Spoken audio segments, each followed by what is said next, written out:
بسم الله الرحمن الرحيم. صلى على رسول الله. النهارده بانيه مشوي في الفرن.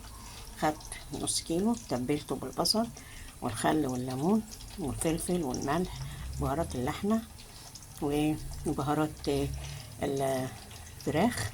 تمام. بعد كده وبالبصل طبعا والثوم باودر. تمام.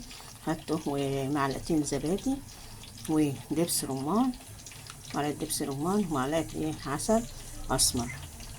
خلاص كل ده خدته على بعضه ودمجته. حلو.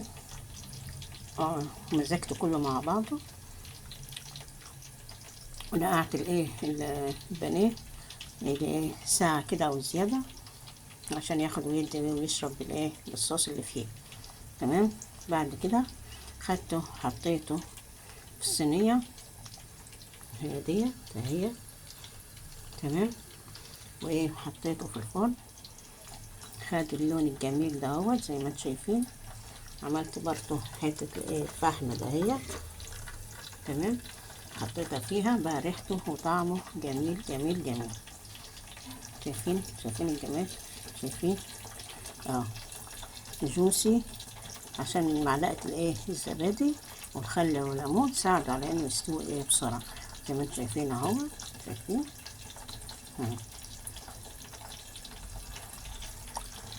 طعم خطير خطير خطير.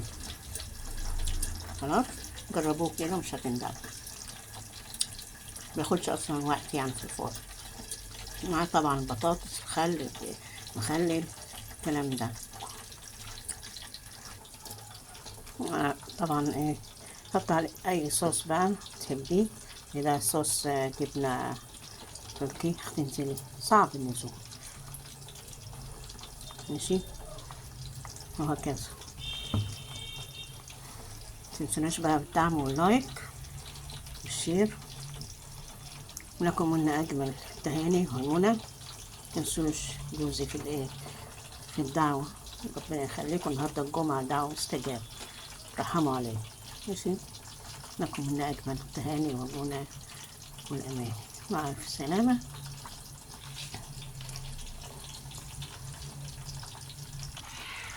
يلا دينا الواحد ياكل بقى جنبها بطاطس محمرة، مخلل بتاع زي ما انت عايزة. تمام. مع الف سلامة.